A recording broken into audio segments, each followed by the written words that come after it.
BJP आज नहीं, देश की आज़ादी से लेकर आज तक जब भी उनका इतिहास आप पढ़ेंगे, वो हमेशा जब भी कोई देश के हित के लिए बात आएगी, जब भी किसी आम आदमी के इंसाफ की बात आएगी, तो बीजेपी आग बबूला होती है। ये उनकी रवायत है, ये उनको एक शिक्षा दी हुई है, एक एजुकेशन दी हुई है कि आपने जेन्युइन बात नहीं करनी, जब भी बात करनी ऐसी बात करनी जो लोगों के खिलाफ हो।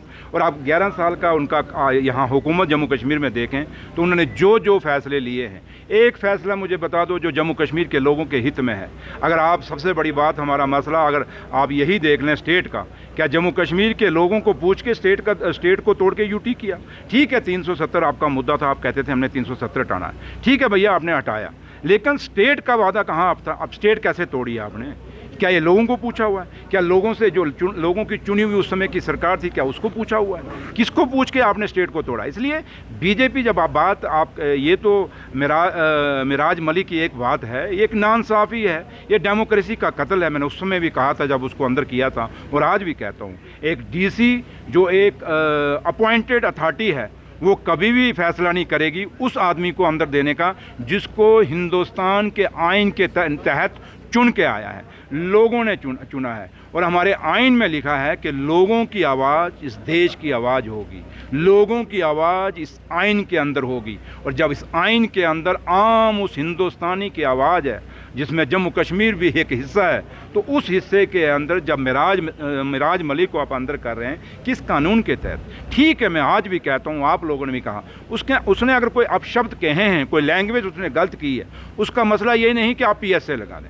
हाँ, एंटी नेशनल है कोई, उसने कोई देश के खिलाफ कोई बात की है, या उसने कोई एंटी सोशल एक्टिविटीज़ में इन्वॉल्व हुआ है, कोई बहुत बड़ा कोई क्रिमिनल है जिसने कोई कत्ल किए हुए हैं, तो PSA लगता तो हम कहते कोई बात नहीं। यहाँ जो लोग जिन्होंने हमारी नस्लें ख़त्म कर दी ड्रग्स में, घर घर ड्रग्स, आपके दरवाज़ों पे भी ड्रग्स पहुंचा हुआ है, मेरे दरवाजे पे तक भी ड्रग पहुंचा है, बस इतना है कि अंदर अभी घुसा नहीं है। लेकिन जिन घरों के अंदर ड्रग्स घुस गया है, क्या कभी काश उनके ऊपर PSA लगा होता? उन पे PSA लगता है, दूसरे दिन यही DC रिवोक भी कर देते हैं। इसलिए मैं आपको एक ही बात कहूँगा कि बीजेपी को आप कहिए कि आप जम्मू कश्मीर के लोगों के मुद्दों पे बात करिए, मसले और मसाइल पे बात करिए। आज आपने बीजेपी का तमाशा नहीं देखा?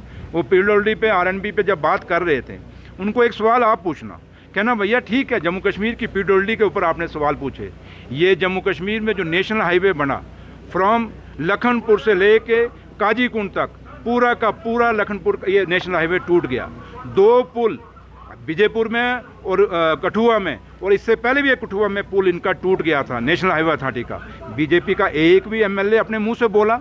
ये जो आपका पूरा रोड जो उधमपुर का, जहां हमारे सेब खत्म हो गए, आज भी लोगों को देखिए कितने लंबे लंबे जाम लग रहे हैं, वो रोड अभी तक नेशनल हाईवे का ठीक नहीं हुआ। तो क्या उस पर ये बोले? क्यों उस पर नहीं बोलेंगे ना? क्योंकि उस पर बोलते हैं, नेशनल हाईवे अथॉरिटी के ऊपर बोलते हैं या नेशनल हाईवे बोलते हैं, तो पता है दिल्ली से पापा मारेंगे, पापा पूछेंगे कि बेटा ये क्यों सवाल किया आपने? आपको तो सिर्फ हमने एक ही पर्ची दी हुई है कि उमर अब्दुल्ला सरकार को घेरना है। इसलिए बीजेपी की सरकार, जो बीजेपी के लोग हैं, जो MLA हैं, वो सिर्फ और सिर्फ उनका एक ही बात है कि अपने 11 साल के उन नाकामयाबियों को दबाएं, जो काम वो लोगों के लिए नहीं कर सके, वो सिर्फ और सिर्फ उमर अब्दुल्ला सरकार पे इल्ज़ाम लगाने की कोशिश करें। हाँ, उमर अब्दुल्ला सरकार को मैं बार बार आपसे भी रिक्वेस्ट करता हूँ, हमेशा करता हूँ, आप हमें 5 साल बाद पूछना कि जो काम हमने मैनिफेस्टो में रखे, जो वादे हमने किए, वो अब हमें 5 साल के बाद हिसाब मांगिए। लेकिन आज ही आप अभी 1 साल हुआ है तो आप कहते हो बताओ क्या किया, बताओ क्या किया। लेकिन 11 साल का इनसे भी हिसाब पूछ लिए। LG साहब हैं, उनके भी 5 साल हैं, LG साहब ने भी तो लोगों को यहाँ है ना, उनको भी पूछिए जनाब, अगर सारे मसले मसाइल ठीक हैं तो ये असेंबली के अंदर जो बीजेपी के लोग ही सवाल उठा रहे थे ना। एक सवाल जहाँ मुझे पूछा गया, वो अनंतनाग का जो वहाँ पे DC ऑफिस का पूछा गया, या वहाँ पे जो हाउसिंग अर्बन डेवलपमेंट के जो इश्यूज़ पे मुझे सवाल खड़ा किया गया, वो कब से कमेटी बनी? 2024 में किसकी सरकार थी? क्या उमर अब्दुल्ला सरकार थी क्या? इसलिए मैंने कहा ना, मुद्दों पे जाओ तो पूरा दिन यहाँ एक प्रेस कॉन्फ्रेंस हो जाएगी।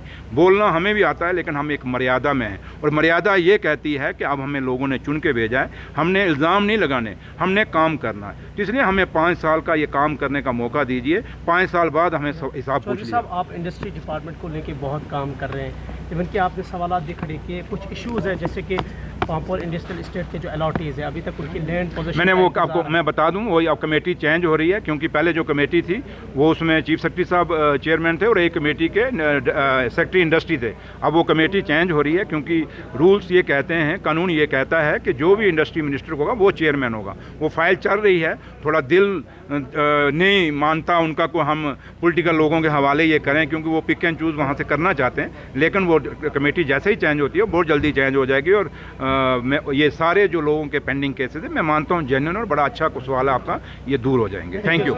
अगर आप अपने सपनों का आशियाना बना रहे हैं तो एराकॉट कंस्ट्रक्शंस है आपकी पहली पसंद, क्योंकि यहाँ सिर्फ टाइल्स, सैनिटरी और हार्डवेयर प्रोडक्ट्स की विशाल रेंज नहीं मिलती, बल्कि साथ में मिलते हैं ढेरों फ्री गिफ्ट्स, और वो भी हर शॉपिंग पर। एराकॉट कंस्ट्रक्शंस में ट्रेंडिंग और लेटेस्ट डिजाइनों की बड़ी रेंज है। एराकॉट कंस्ट्रक्शंस फिर ला रहा है अपने कस्टमर्स के लिए साल का सबसे बड़ा मौका।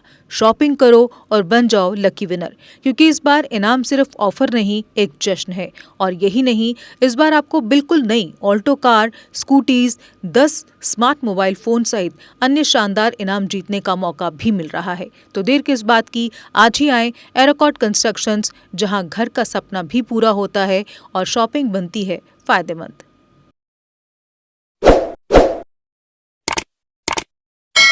जम्मू कश्मीर की खबरों के लिए जुड़े रहिए GK अपडेट के साथ।